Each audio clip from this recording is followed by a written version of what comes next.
Champions লিগের প্রথম ম্যাচে ফেভারিট বিবেচিত হয়েও বার্সেলোনার হয়নি প্রত্যাশা পূরণ। মাঠে ও মাঠের বাইরে নানা জটিলতার বেড়াজালে আটকে আছে বার্সা। এরই মাঝে ইয়ং বয়েজের সঙ্গে বড় জয় নিঃসন্দেহে কিছুটা স্বস্তি দেবে কাতালানদের। ক্যাম্প নুতে নিজেদের দ্বিতীয় ম্যাচে ফেভারিট হিসেবেই ইয়ং বয়েজের মুখোমুখি হয় বার্সেলোনা। ইয়ামাল রাফিনারা শুরু থেকেই করে একের পর এক আক্রমণ। গোল পেতেও বেশিক্ষণ অপেক্ষা করতে হয়নি কাতালানদের। ৮ মিনিটে রাফিনিয়ার বাড়ানো বল থেকে দলকে লিড এনে দেন পোল্যান্ড তারকা রবার্ট লেভানডস্কি।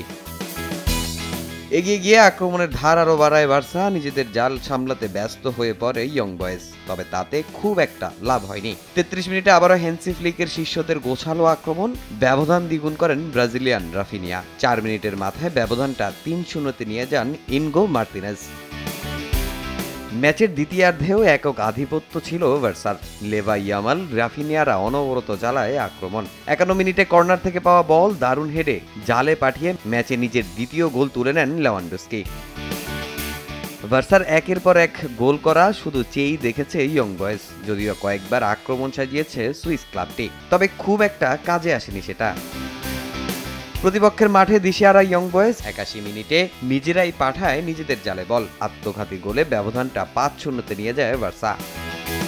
এরপরও একাধিক আক্রমণ করছে বার্সেলোনা, তবে আর কোনো গোলের দেখা পায়নি হ্যান্সি ফ্লিকের শিষ্যরা। ৫-০ জয় নিয়ে মাঠ ছাড়ে কাতালানরা।